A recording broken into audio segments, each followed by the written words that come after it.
This is my 15-year-old 1.9 diesel Astra, and much like somebody in their 40s, it's a bit worn out, rusty around the edges, and is probably going to upset Greta Thunberg. How dare you! Especially as this one is a pre-DPF model. But without boring you about the history of its engine, like most diesels, it's highly tunable. When I bought it, I had a stage 2 remap done to it, producing 252 brake horsepower. So it's fast almost by today's hot hatch standards, with a 0 to 60 in just under 6 seconds. And if you drive it like Miss Daisy, you can expect to see 60 mpg. But honestly, I've never enjoyed driving it because it doesn't sound as fast as it goes. And everything that I learnt from being a failed racing driver in my teens, such as heel and toe, left foot braking, changing gear without a clutch, is something I do out of habit these days rather than fun. And because it's a diesel, no one wanted to look like they were driving a tractor, so it doesn't really make any sound at all. Until today.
Fun, huh? So, what do you need? Well, a fairly quiet manual or automatic rubbish sounding car, including electric cars produced after 1996, with a wired auxiliary in to your stereo head unit. My car didn't actually have one, but they are really easy to retrofit.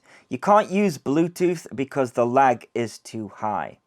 Then you need an iOS or Android phone. Mine needed a USB adapter because most phones these days have done away with physical jacks. You need a free app called RevHeadz, a Vgate iCar 2 Wi-Fi OBD2 adapter. You can use the Bluetooth version, but again I would advise against that for the same reason of added lag and poor range. I'll link in the video description as well as a pinned comment to the exact one that I used. Most OBD2 ports are usually found near the driver's footwell, but unfortunately mine is hidden under the handbrake cover. And I say unfortunately because unlike most OBD2 dongles, you can actually permanently leave it in your car because after 30 minutes of inactivity it will turn itself off. Unfortunately, it has to be manually turned back on using its power button, but that's no big deal because I've bought an extension cable which I plan to fit at a later date.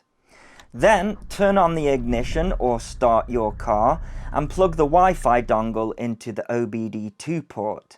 Then go into your phone's internet settings and select the Wi-Fi dongle. It shows up as V-Link on my phone.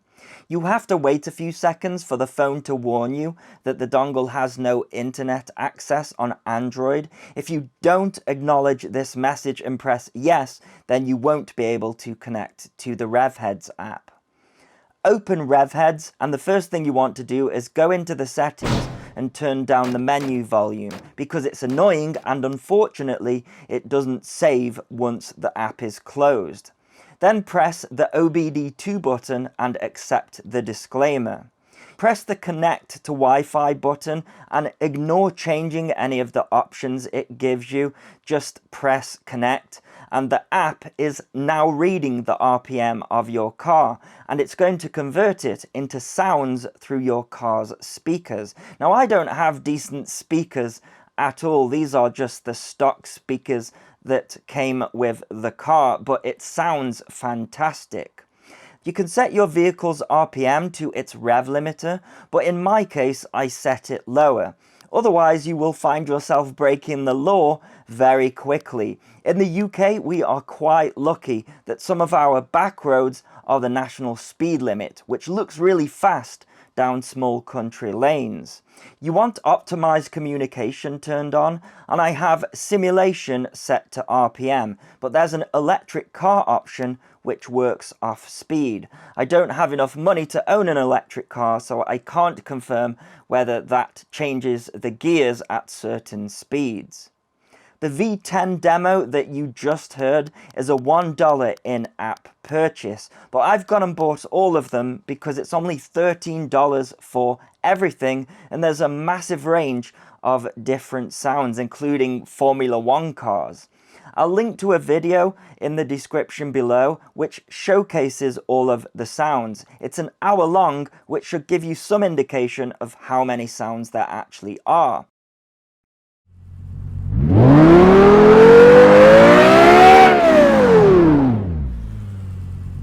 But my favourite sound is in the free starter pack listed as the NIS 350Z V8. Press drive and then connect your phone to the car's auxiliary cable. I recommend doing this last, otherwise you're just going to get loud noises coming through your stereo.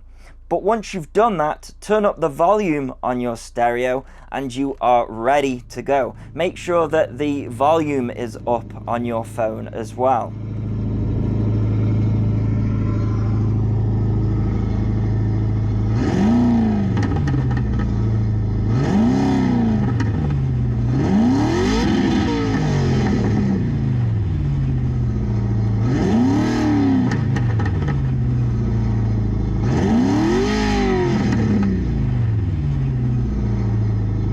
Now, there's going to be a lot of people that have nice sounding cars and have probably already wrote in the comments how daft this is, but it's honestly put the excitement back into driving for me.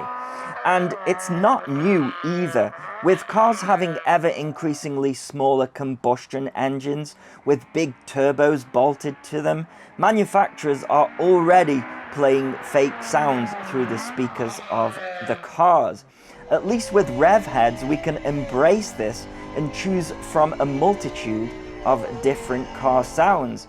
You could even fit an external marine speaker so that the audio is blasted outside of the car as well.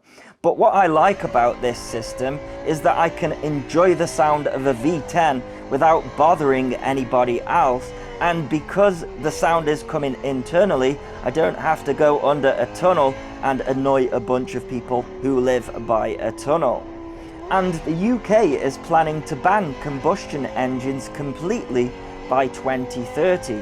So if YouTube's algorithm hasn't downgraded this video to 140p in 10 years time, then I invite you to come back and see if I was onto something. Until then, I'm going to leave you with a run of the Astra with the free V8 sound. Thank you so much for watching. If you are not a subscriber of the channel, then please do subscribe, because I'm going to be doing more content like this. And if you are already a subscriber, please continue to subscribe. Cheers.